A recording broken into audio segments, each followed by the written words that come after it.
அன்பான கலைஞர் தொலைக்காட்சி நேயர்களுக்கு என்னுடைய இனிமையான காலை வணக்கங்கள். இன்றைக்கி நம்ம பார்க்கக்கூடிய தாவரம் இந்த வறண்ட பூமிகளில் கல்களுக்கு இடையே வளர்ந்திருக்கக்கூடிய ஒரு வகையான ஒரு இலை செடி வகை தாவரம். இந்த தாவரத்தோடைய இலை அமைப்பு பார்த்திங்கன்னா பார்ப்பதற்கு தாமரை இலையை போலவே தோற்றமளிக்கும். எப்படி தாமரை இலையில் தண்ணி பட்டால் அது ஒட்டாமல் ஓடுமோ அதே போலவே இருக்கும். ஒரு தாவரத்திற்கு ஒரு இலை மட்டும்தான் இருக்கும். இதற்கு அடியில் பார்த்தீங்கன்னா பெரிய கிழங்கு போன்ற உருளைக்கிழங்கு போன்ற ஒரு வகையான கிழங்கு இருக்கும். கல் தாமரை அப்படிங்கிற அந்த ஒரு கிழங்கு வகை செடியை பற்றி தான் இன்னைக்கு பார்க்க போகிறோம்.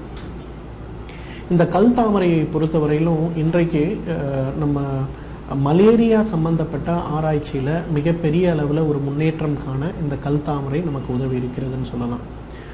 பாரம்பரியமாக பார்த்தீங்கன்னா நம்மளுடைய வட மாநிலங்களில் ரொம்ப குறிப்பாக இந்த மலை சம்பந்தப்பட்ட இடங்கள்லாம் பார்த்தீங்கன்னா மலேரியா காய்ச்சல் வருவதற்கான வாய்ப்புகள் அவர்களுக்கு நிறைய இருந்தது.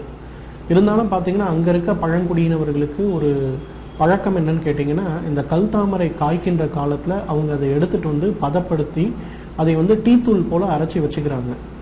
எப்பெல்லாம் குளிர்காலம் ஏற்படுகிறதோ எப்பெல்லாம் மழை காலம் ஏற்படுகிறதோ அப்போ என்ன பண்ணுறாங்கன்னா, அந்த செடியை அந்த பொடியை ஒரு டம்ளர் தண்ணி எடுத்து அதில் ஒரு டேபிள் ஸ்பூன் அதை போட்டு ஒரு தேநீர் போல காய்ச்சி அதை குடிக்கின்ற ஒரு பழக்கத்தை குளிர்காலங்களிலும் மழைக்காலிலும் அவங்க வைத்து கொள்கிறார்கள். பெரும்பாலான நேரங்களில் பார்த்தீங்கன்னா அந்த மலேரியா நோய் அவர்களை தாக்காமல் தடுப்பதற்கு இந்த கல் தாமரை உதவுகிறது. அந்த வகையில் பார்த்தீங்கன்னா இன்றைக்கு இந்த ஒரு பழக்கத்தை நம்மளுடைய தேசிய ஆயுர்வேத மருத்துவ நிறுவனத்திலிருந்து மருத்துவர்கள் எடுத்து அதை டெஸ்ட் செய்து பார்த்தபோது வழக்கமாக மலேரியா நோய் ஏற்படும் போது உடலுக்கு உள்ளாகின்ற பாதிப்புகளை தடுப்பதோடு மட்டுமல்லாமல் குறிப்பிட்ட வகையான ஒரு மலேரியா நோயை ரொம்ப வேகமாக குணப்படுத்தக்கூடிய அந்த சக்தி இந்த கல் தாமரைக்கு இருந்ததை கண்டுபிடிச்சிருக்காங்க. இன்றைக்கு நிறைய மருத்துவ நிலையங்களில் பார்த்தீங்கன்னா மலேரியாவுக்கு கொடுக்கக்கூடிய மருந்துகளில் இந்த கல் தாமரை சேர்ந்த மூலக்கூறுகளும் கலந்து இன்றைக்கு வழங்கப்பட்டு வருகிறது. இரண்டாவது, நம்ம உடலில் ஸ்ப்ளீன் அப்படின்னு சொல்லக்கூடிய ஒரு உறுப்பு உண்டு, அதாவது கணையம் அப்படின்னு சொல்லுவோம். இதோடைய முக்கியமான செயல்பாடு என்னென்னா, உடலில் அதிக இரத்த சிவப்பணுக்களை உருவாக்குவது. அதே போல் அந்த சிவப்பணுக்களோட ஆயுசு முடியும் போது அது மீண்டும் இந்த கணையத்துக்குள் அழிக்கப்படுவது. இதுதான் இந்த ஸ்ப்ளீனோட வேலை. ஆனால் இந்த மலேரியா மாதிரி காய்ச்சல் ஏற்படும் போதோ அல்லது டைஃபாய்டு மாதிரி காய்ச்சல் ஏற்படும் போதோ அல்லது உடலை பாதிக்கின்ற கடுமையான காய்ச்சல் வகைகள் ஏதாவது ஏற்படும் போது என்ன ஆகுதுன்னா, இந்த இடத்துல இருக்கக்கூடிய அந்த இரத்த சிவப்பணுக்கள் உருவாகின்ற விகிதம் அழிந்து போகின்ற விகிதத்தில் ஒரு பெரிய மாறுதல் ஏற்படுகிறது. அதனால் பார்த்தீங்கன்னா அவங்களுக்கு என்ன ஆகும்னா உடனே இரத்த சோகை சம்பந்தப்பட்ட நோய்கள் உருவாகிறது. இது வெறும் இந்த மாதிரி மலேரியா டைஃபாய்டு இல்லை, இன்றைக்கு பெண்களுக்கு பொதுவாக ஒவ்வொரு மாதமும் மாத விலக்குக்கு பிறகு ஏற்படுகின்ற அந்த ஒரு மாற்ற விகிதம் இன்றைக்கு மாறி இருக்கிறதுனால பெரும்பாலான பெண்கள் நிரந்தரமாகவே இரத்த சோகை சம்பந்தப்பட்ட நோயினால் பாதிக்கப்பட்டு இருக்கிறார்கள். பாரம்பரிய மருத்துவத்தில் என்ன பண்ணுவாங்கன்னா, அந்த 20 வயதுக்கு மேற்பட்ட 45 வயதுக்கு உட்பட்ட பெண்களுக்கு இந்த கல் தாமரையுடைய அந்த இலைகளை எடுத்து அதை பதப்படுத்தி அதை மாத விலக்கு முடிந்து 3 to 6 நாட்கள் வரை ஒரு நெல்லிக்காய் அளவுக்கு அந்த இலைகளை வாழைப்பழத்தில் வைத்து கொடுக்கின்ற ஒரு வழக்கம் உண்டு.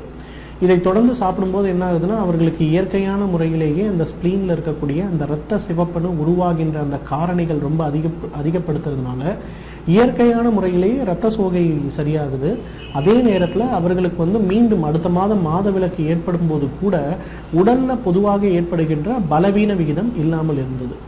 இந்த ஒரு பழக்கத்தை இன்னைக்கு என்ன பண்ணாங்கன்னா ஒரு மருத்துவ ஆராய்ச்சி குழு எடுத்து அதை ஆராய்ச்சி செய்து பார்த்தபோது வழக்கமாக நம்ம இரும்பு சத்துக்கு உட்கொள்ளும் மாத்திரைகளை விட, உணவுகளை விட, சப்ளிமெண்ட்ஸை விட வெறும் இந்த கல் தாமரையிலிருந்து எடுக்கக்கூடிய அந்த ஒரு சூரணம் ரொம்ப அபிரிதமிக்க விகிதத்தை இரத்த சிவப்பணுப்பை உற்பத்தி செய்ய உதவியதாக கண்டுபிடிச்சிருக்காங்க. இப்போ இதை என்ன பண்ணிட்டு இருக்காங்கன்னா கீமோதெரப்பி, அதே மாதிரி ரேடியோ தெரப்பி, இந்த மாதிரி கேன்சர் பேஷண்ட்டுக்கு வரக்கூடிய இந்த மாதிரி பிரச்சனைகளில் எங்கெல்லாம் இரத்த சிவப்பணுக்கள் மிக வேகமாக பாதிப்பு உள்ளாகுதோ அந்த இடத்தெல்லாம் கொடுக்கின்ற ஒரு முறையை செய்து கொண்டிருக்கிறார்கள். அதை செய்யும்போது பார்த்தீங்கன்னா ரொம்ப வேகமாக, மிக மிக வேகமாக அவர்களுடைய இரத்த சிவப்பணுக்கள் உற்பத்தி ஆகிறதுனால பலவீனம் சம்பந்தப்பட்ட காரணிகள் சிறிது சிறிதாக குறைகின்றன அப்படிங்கிறத கண்டுபிடிச்சிருக்காங்க.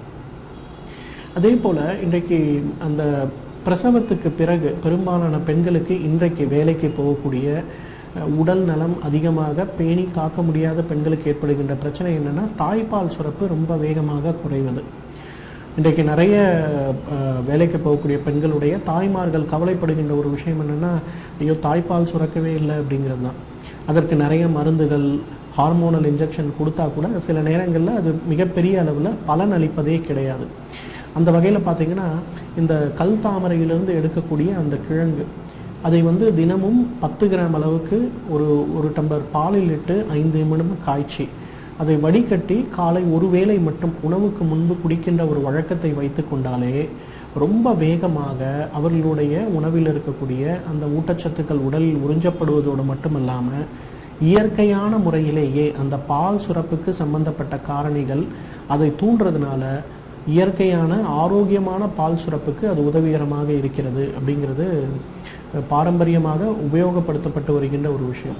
இன்றைக்கும் நம்மளுடைய தென் மாநில மாவட்டத்திலலாம் போய் பார்த்தீங்கன்னா, பால் கறக்கலைன்னா உடனே, பசு பால் கறக்கலைன்னா கூட உடனே என்ன பண்ணுவாங்கன்னா, இந்த கல் தாமரையுடைய கிழங்குகளை எடுத்து அந்த பசுவுக்கு ஒரு வாரம் 15 நாட்கள் கொடுக்கும்போது பார்த்தீங்கன்னா அந்த பால் மீண்டும் சுரந்து நன்றாக பால் உருவாகக்கூடிய ஒரு வாய்ப்பு உண்டாகும். இந்த கல் தாமரையிலிருந்து கிடைக்கின்ற இன்னொரு முக்கியமான நல்ல விஷயம் என்னென்னு பார்த்தீங்கன்னா, அந்த அந்த கிழங்கை அரைத்து எடுக்கும்போது அதில் ஒரு வகையான சாறு வரும். இந்த சாருக்கு திராவக குணம் அப்படின்னு சொல்லுவாங்க. அதாவது தோலில் பட்டால் தோலில் கடுமையான அரிப்பை ஏற்படுத்துகின்ற ஒரு குணம் இருக்குன்னு சொல்லுவாங்க. நம்ம பாரம்பரிய மருத்துவத்தில் என்ன பண்ணுவோம்னா, அந்த கிழங்கை எடுத்து அரைத்து அதை எண்ணெயில் இட்டு நன்றாக காய்ச்சி அதை பதப்படுத்தி அந்த எண்ணெயை எடுத்து இந்த ஃபங்கல் இன்ஃபெக்ஷன் அப்படின்னு சொல்லக்கூடிய ஒரு தோல் இன்ஃபெக்ஷன், இந்த தோலில் பார்த்தீங்கன்னா சின்ன ஒரு இடத்துல கருப்பாக தோன்றும், அதன் பிறகு சுற்றி வளர்ந்து கொண்டே இருக்கும். என்ன ஆன்டிபயோட்டிக் மருந்துகளோ அல்லது எந்த வகையான மருந்துகள் போட்டாலும் அது கட்டுக்குள் வரவே வராது. அந்த இடத்துலலாம் இந்த கல் தாமரையிலிருந்து எடுக்கக்கூடிய அந்த கிழங்கிலிருந்து பதப்படுத்தி எடுக்கக்கூடிய அந்த ஒரு எண்ணெயை தேய்த்து ஒரு அரை மணி நேரம் ஊற வைத்து குளிக்கின்ற ஒரு வழக்கத்தை வைத்து கொண்டாலே அந்த ஃபங்கல் இன்ஃபெக்ஷன் முழுமையாக மறைந்து போவதை நம்ம பார்க்கலாம். எனவே நேயர்களே, இந்த கல் தாமரையை பொறுத்தவரையிலும் இது இயற்கை நமக்கு கொடுத்திருக்கின்ற மிகச்சிறந்த அருமருந்து. ரொம்ப குறிப்பாக சொல்லணும்னா, அந்த தாய்ப்பால் சுரப்பதற்கும் ஃபங்கல் இன்ஃபெக்ஷனுக்கும் உடலில் இருக்கக்கூடிய இரத்த சிவப்பணு உற்பத்திற்கும் இயற்கை நமக்கு கொடுத்திருக்கின்ற மிகச்சிறந்த மருந்து. இதை தகுந்த மருத்துவ ஆலோசனையின் பேரில் சரியான முறைப்படி உபயோகப்படுத்தினோம்னா நம்மாலும் பல்லாண்டு காலம் ஆரோக்கியமாக வாழ்ந்திட முடியும்.